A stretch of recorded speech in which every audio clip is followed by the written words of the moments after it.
Jean-Marc, on se retrouve donc maintenant.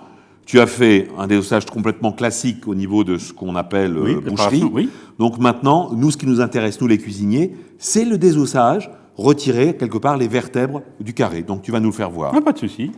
Un carré 8 côtes. Un carré 8 côtes.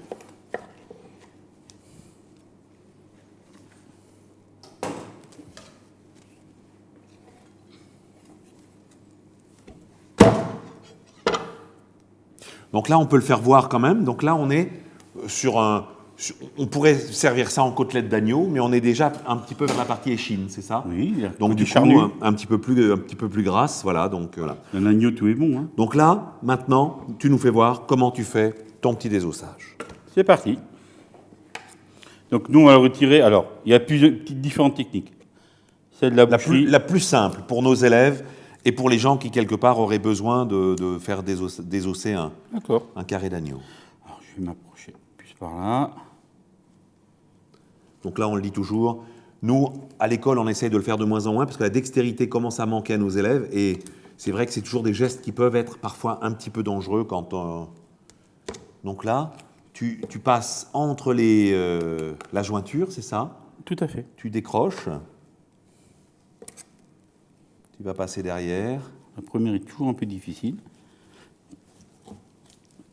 Voilà, c'est parti.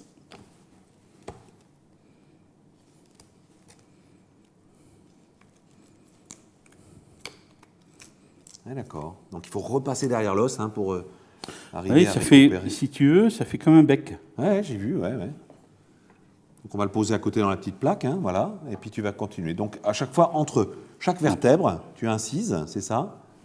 Tu descends, on l'entend, le bruit d'ailleurs, et tu dégages l'arrière alors. Puisque la vertèbre part comme ça, donc ici, tu sais que tu as la petite jointure. La petite jointure, elle est située ici. Ouais, donc on imagine bien que nos élèves aujourd'hui, c'est de plus en plus compliqué. Donc on a tendance à faire ça aussi, tu sais, un peu à la scie, c'est-à-dire qu'on passe en dessous. On peut, oui, on le scie. Tout à fait. Pour des raisons souvent un peu de sécurité, mais c'est vrai que quelque part, c'est ça le vrai désossage. Après, le problème de la scie, il faut être droit, il faut que sinon on abîme. Il faut que la scie, sur les scies électriques, elle soit bien tendue, parce que sinon ça part un petit peu en vrille. Et pareil, il faut un petit peu de force dans les doigts. Là, on voit bien le petit bec là qui s'en va. Ah ouais. Et donc, tu vas faire ça sur tous les os. Sur tous les os. D'accord.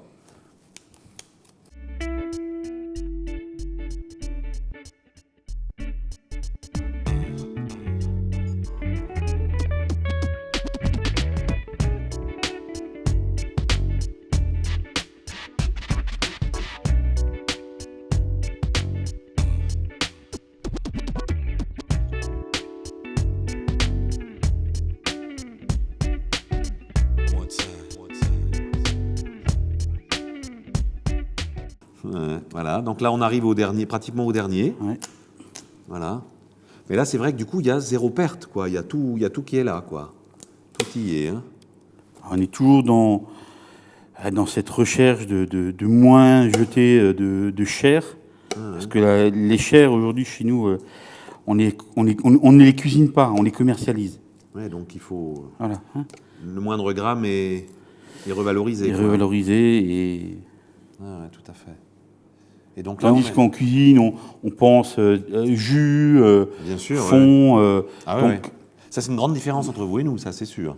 Nous, tout ça, c'est pas bien grave. S'il y a un peu de viande dessus, ça servira parce qu'on va faire un jus corsé, ça rentrera dans les préparations. C'est aussi peut-être, une question de facilité. Ah, certainement, certainement. Mais bon, en même temps, on en a besoin parce que nous, on commercialise pas la viande simplement comme ça. Il y a toujours aujourd'hui un petit jus avec, des choses comme ça. Voilà, etc. Pierre-Paul. Donc là, on a le carré donc est on va juste dégraisser un tout petit peu là, fini, pour que ce soit propre. Et donc là, quelque part, on peut les ficeler. On peut les ficeler. Devant, certainement, tu incises un tout petit peu pour qu'on ait quelque chose de joli. Alors, on peut les faire en double. On peut faire des couronnes croisées, on peut faire tout à fait. des couronnes tournées. Ouais. Alors, on ne les présente pas comme ceci en courant de tournée, on les présente comme ceci. À l'envers. À l'envers. D'accord. Hein, mais D'accord. bon, Ouais, ouais. ça c'est... Mais on va le refaire voir un petit peu donc à nos amis là. Donc là, on a vraiment, on peut le voir ici. Je vais remonter un petit peu ça, si je peux.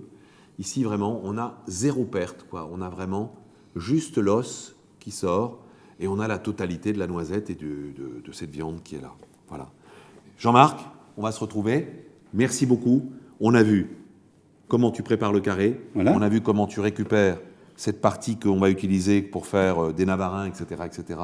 On a cette partie côte un peu vers l'échine, qui est un petit peu plus grasse, hein, qu'on peut voir, mais qui est bien Le sûr collier, oui. excessivement juteuse, goûteuse, etc. Et moelleuse. Et on a ce fameux carré qu'on a, voilà, qu'on va commercialiser, que nous, en cuisine, on utilise très souvent avec nos élèves, parce que, voilà, il y a une utilisation Alors, on peut classique. aussi valoriser, on peut ôter le couvercle, hein, Ouais. pour que ce soit plus présentable. Mais quand on enlève le couvercle, il reste plus malheureusement pas Voilà. grand-chose, quoi. Voilà. En tout cas, les amis, on se retrouve pour une prochaine émission. Et là, maintenant, on va traiter l'épaule. L'épaule. À bientôt.